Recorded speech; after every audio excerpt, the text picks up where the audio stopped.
At Child Advocates of Southwestern Connecticut, we train volunteers who go into the courtroom to advocate for children who don't have a voice of their own. Judges rely on our volunteer advocates to provide them with information about what's in the best interest of a child.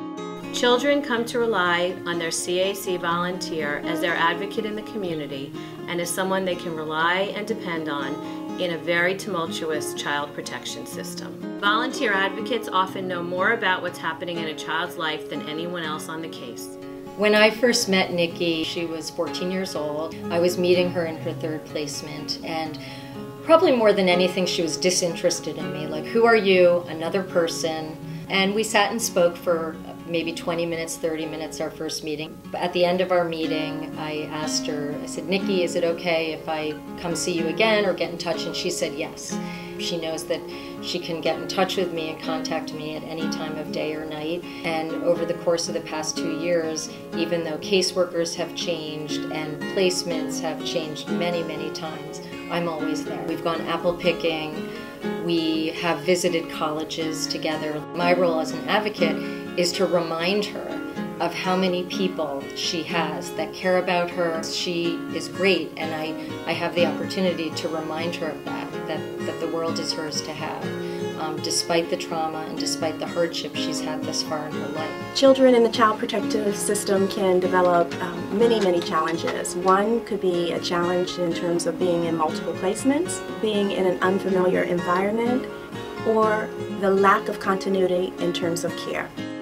Children and adolescents who have been traumatized can develop an intense fear regarding reminders of the traumatic event, such as inability or unwillingness to recall trauma details, recalling physical sensations that occurred during trauma, depression, anxiety, low self-esteem, emotional and physical numbing.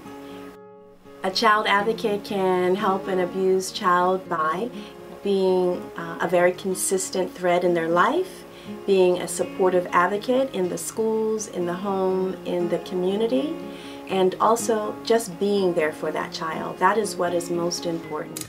Hi, my name is Victoria Scott-Bay. I am 18 years old. I'm in foster care, and I now currently attend Seton Hill University. My childhood was scarring, and I don't wish it on anyone, but my childhood was my childhood, and I wouldn't be the person I am today without that. I must have went through about 3 hospitals, 1 foster home, and 2 foster families. It was really hard moving around every day, every year. Didn't know about to stay, how to make friends. You just have to take your situation. You have to look at the positives, and you have to make sure that you're doing what's right for you, not for anyone else, and that you're trying to do what's right for your future. Because that's what matters. It doesn't matter about the past, it matters about the future. We need the help of the community to recognize that these children belong to all of us, that they are lovable and valuable human beings, and they are deserving of a happy and safe future.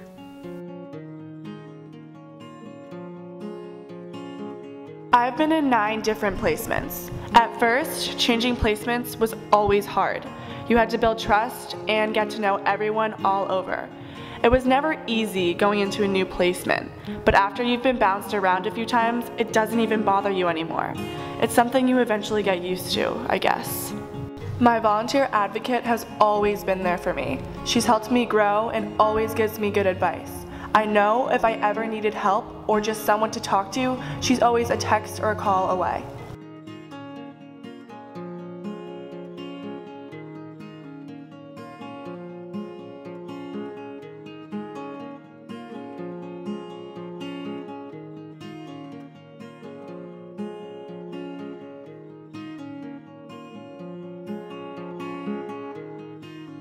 On behalf of Child Advocates of Southwest Connecticut, thank you to the Board of Directors, to our staff, to our incredible volunteers, and our amazing supporters. We could not do this important work without your help.